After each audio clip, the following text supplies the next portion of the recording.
Alright, so I'm trying filming on my tablet for the first time, so we'll see what this quality looks like. I usually film on my phone. I actually have two phones. I have my current phone and I have my old phone, and I sort of switch between using those. So that is my only camera that I've ever used for this channel. They're so-so in quality to okay. But point is, this is a video I filmed quite a while ago. Definitely a few weeks back, about my lights, which are just LED fairy lights. I originally had two sets of lights that I got from Target, and they were string fairy lights on AA. I'm pretty sure they were AA batteries, AA, AAA, something like that. But they were disposable batteries. I thought about getting rechargeable batteries, but the more I thought about it, I was like, I would rather, since I knew I was in pursuit of having house batteries and a house battery system, that my ideal world was having lights that were running off that system. Because what's the point of like giving myself a house system if I don't trust it to run the house, which includes keeping the lighting going. Now, my current lighting is powered off of the load portion of the PWM controller that I'm using right now. I actually want to get an MPPT, but that's a whole other video. Right now I am running off the PWM that came with my kit, and I don't regret it. Like, buying that kit gave me some security in starting solar, but now that I'm in it, I'm realizing that it's a whole world. And as you start to understand one thing, another thing that didn't make sense to you before starts to make more sense. In fact, I watched a video on hooking up a solenoid to charge your house battery, and it made, from the alternator, and it made so much more sense to me now that I had started to fiddle with things. So it was one of those things where I had to start sort of fiddling with it to initiate those first steps. So, I don't know if you can tell, but there's actually two different light qualities going on. Let me see. So this is actually, oh, you can't see my finger anymore. Here we go. This string of lights is what I consider my primary set, and it runs through most of the van. It's on the opposite side. It's behind me. It's like, I would say 80% of my lighting system, but I guess you can't see it. As you can see, you get about here on the Superman poster, and the quality of light starts to change. And that is a much shorter string of lights that was my original set of two fairy lights. And there's a reason why I have a mixed set of lights. Now, it lights up pretty in here, so I don't really care that there's a slight like light quality difference. Like, it's kind of cool. I don't really mind it. And the edges are the same. It's just a little variation in the middle. So it has almost a design quality to it. And it was completely on accident. So I'm rolling with it. But before I get to my solar video and sort of what I did there, I really wanted to put out the video that I recorded a few weeks back about changing out one of my lights from battery power into USB power. Both of my lights are USB powered. They're just connected to a USB that runs to the load on the PWM controller. And the reason why I put it on the load and not on my fuse box, for people who even are following what I'm saying, is because the PWM controller has a load button, and so it gave me a default house light button where, like, the house lights are on, and if I reach over and hit my button, it's so dark in here. There's no more house lights. Now reach over and hit my button again. So if I can't find it in the dark, give me a second.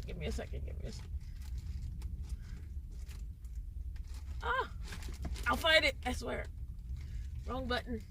Oh, this is why I hate turning it off. Bam! There we go.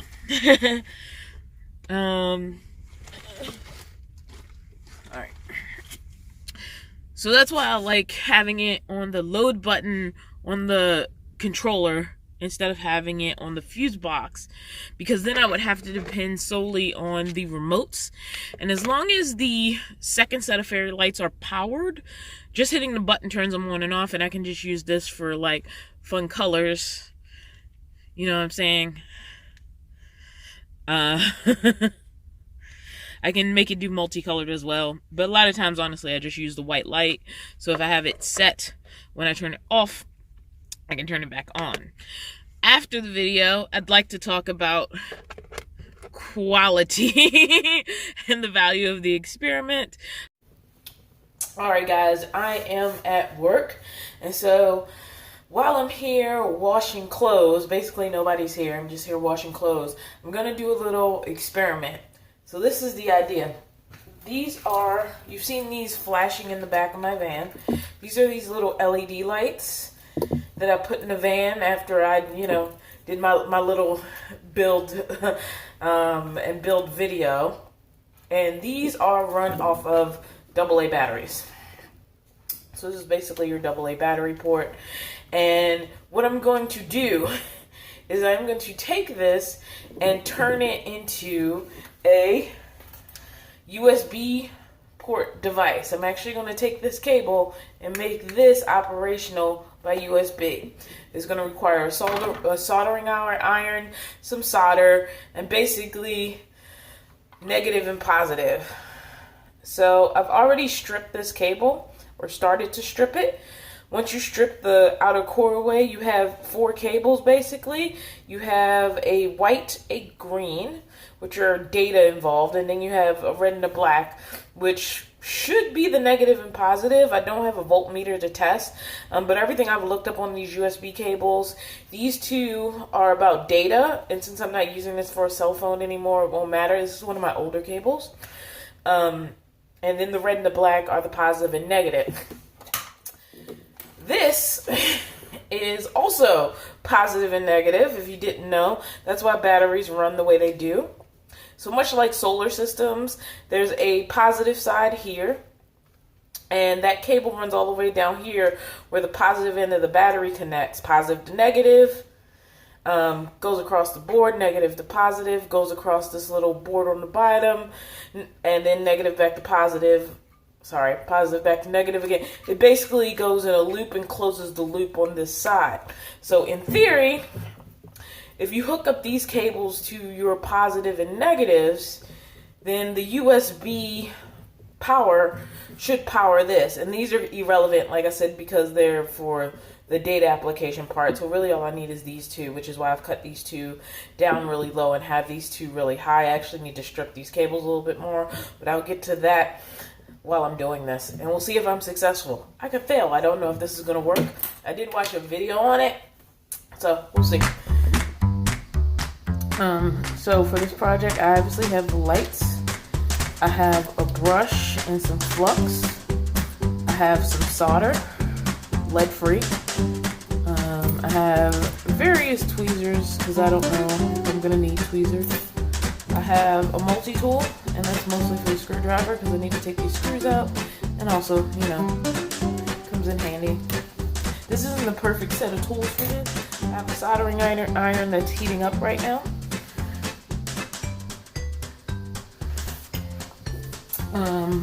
And then I have my USB cable with the other ends already exposed. Alright, so the first thing we need to do is we need to take this thing apart. So let's do that.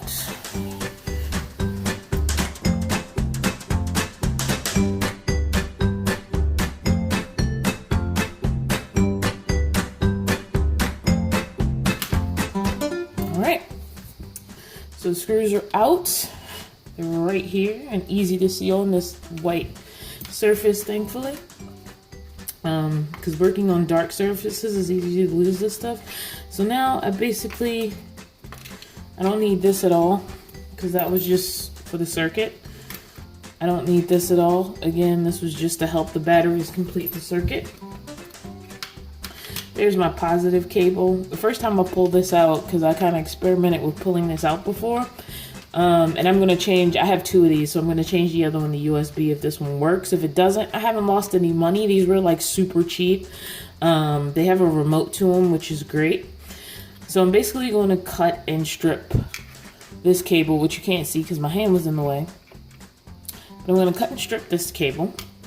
And then this one, I could desolder the negative that's connected to the board, but I'm gonna try soldering onto the metal instead, just because there's also glue right here, and this is the cable to the light, and I'm just afraid I'm gonna mess something up. But since the negative is basically a ground, if I remember correctly, and if somebody out there wants to correct me, I'm fine. I should be fine, because basically this is just a conductor that's going to the negative. So if I solder to the metal, it should effectively do the same thing as soldering directly to the board. But we'll see. All right, the tricky part is getting this out without breaking anything. Oh yeah, this is tricky. Okay. All right, here we go. Everything's out. This is glued down, and I don't really feel like prying it out, and I don't want to because there's also a button right here. This operates by remote, but it also has a button, and I don't want to mess with that. So yeah, this is about what I needed it to be. All right, so I have snipped off the piece. I only did this because I really needed my eyes close to it, and so it was hard to do while filming it. But this was the positive cable, and what I've done to the positive cable is I've taken off a little bit of the plastic sleeve, and there's just exposed wire here, and I'm just going to twist it so that it's not as like flyy as it was. And like I said, I don't know if I'm soldering this right or not. I just thought it would make a good video. Haven't decided if I'm going to show this if I fail. Alright. Awesome. It's a little better. As far as like the twist. So that's our positive that we're going to connect to. And there's our little piece of exposed metal that we're going to put the negative cable to. And here's our USB cable. I still feel like I need some more. By the way, the other tool I'm using is a wire stripper, and I have to be really delicate because I basically have to use this to kind of like slightly chop into the really thin, like if I was just pulling off this sleeve of wire, it'd be one thing, but trying to get these tiny fine things, even the smallest one on here is too big, so I'm kind of using this area right here to get little sleeves of wire off. And that's a little bit tricky, and it's hard to do in front of the camera. So I'm going to strip this one down a little more, give me more exposed wire. I've already put a hole in here, and the idea is this is going to go through the hole, and I could have used heat shrink. Normally heat shrink is put over the two soldered wires, but it's going to be in this box. So ideally this is going to be through here, this will be soldered to there, this will be soldered to there, and everything will be in the box. I could actually make this shorter if I wanted to, I just don't know if I want to. I don't know how much of this you can see, I feel like my hand keeps getting in the way. I really kind of wish I cut this shorter, but I also want some room. Negative, stay out of here. Alright, so we have our soldering done. And we have a little bit of solder.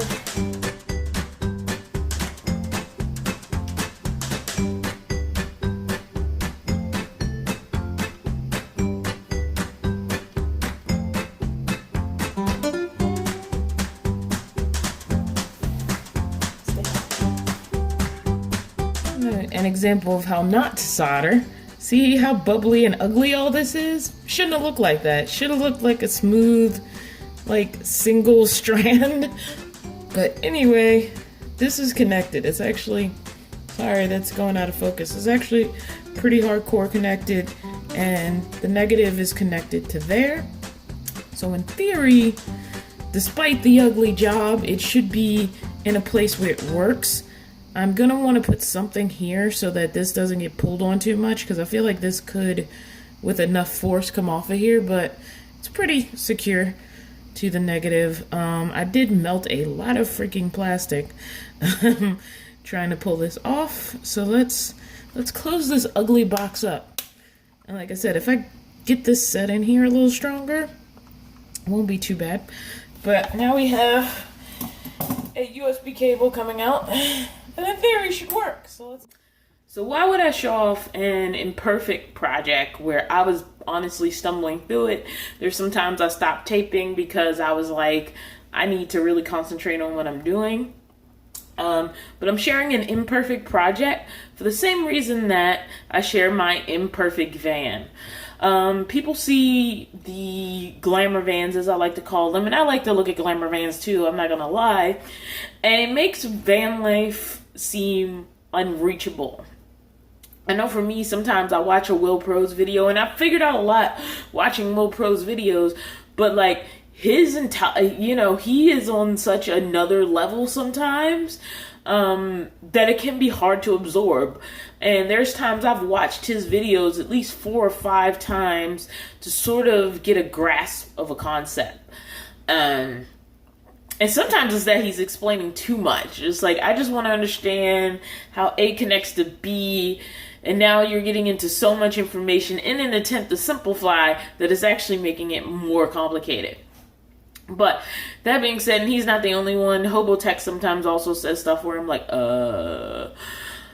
But I do understand the basic concept of positives and negatives. I kind of am getting amps, but not really.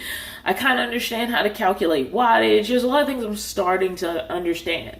So there was a lot of positives in doing this project and stumbling through it and doing it a little bit messy.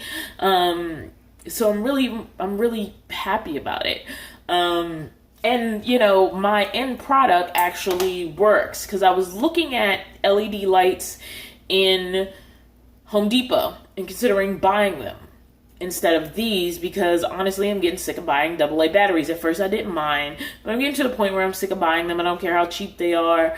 I don't want to literally earth. If this is going to be a more permanent thing, I want things that are renewable as much as possible in the van. And if I'm seeing this long term as something that's not going to change in the near future, I'd rather have renewable things, rechargeable things. Now, I could have gone with AA rechargeable batteries, but when I started pricing that out and having backup batteries and having to swap them out, it just seemed like a new level of annoying. And so I found a video on the internet where a guy turned a lighting system like this into a USB powered system. And I knew it was as simple as, like, what are the positives and negatives, and how do I get them, not positives and negatives of doing it, but the positive and negative charges, and how do I get to them, and can I get to them? And I literally took this box apart, like, not pulled things out or cut things, but I literally opened this and looked at it a lot until I understood it. And the basic concept of positive and negative charges and how electricity flow works will get you a long way. And I don't even fully understand it, but I understood it enough to take my battery-powered lights and turn them into USB lights where I will never have to buy AA batteries again. Now I have 2 of these in the van strung around the edges, so I'm going to do the other one the way I did this one, especially now that I know I can do it. And I'll be able to move forward with lights powered off of USB. And they don't pull that much power, which is great. I'm going to hook it up to my Bluetti later and then find out how much they're actually pulling, but I'm sure it's like next to nothing. Alright, so you can't see it that well, but because everything's so dark in here. So here is our USB end. We're going to put it into our Maxoak Bluetti. There isn't sun up, so that flash was because these just started receiving power. As you can see, I'm getting no sort of power pull reading from the Maxoak Bluetti. Here's our little remote thing. I have to turn the sensor area up, and then I hit on. And there are my lights. And then I have all of my different colors I can do. There's a green. There's a yellow. But the real question is, how much is this thing pulling? Well, here's the thing. it is pulling power, but it's pulling such a negligible amount of power that there's literally no power pull reading for it. So I've just gained not buying batteries and using such a trickle amount of power for these that it's literally negligible. All right, and let's just for fun, let's turn it on multicolor. So on multicolor, it just changes colors on its own. It's just fun. A lot of times I'll use either the white or the light blue, and even the white just looks like super light blue in here just to brighten it up and give me a good splash. Some of the darker colors don't work well for actually seeing what you're doing. That cord is from another device, but as you can see, these are going off in multicolor fashion. You can see the colors changing, reflecting off that basket, and literally it's using a negligible amount of energy. So this is a really easy and cheap way to have some lights. Like I said, these are really cheap string lights with a little cheap remote that was so cheap it fell apart when I took it out the box and I had to tape it back together, but it works. Which is the more important part. I tend to value things that work over aesthetics. And like I said, it works.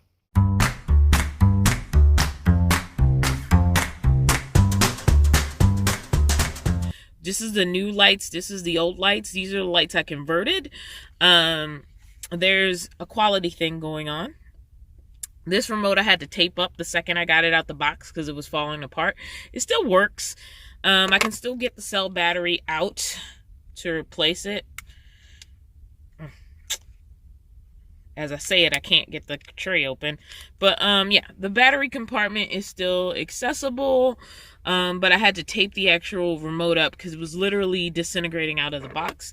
This is in perfect condition. It's shinier. There's more options on the buttons. My second set of lights is not only longer, which I got from Amazon, and I'll link them in the description. I got these from Target, and they were super, super cheap. But these honestly weren't that more expensive, but you can see the quality in the remote and everything. These came as USB lights. This came as battery operated lights.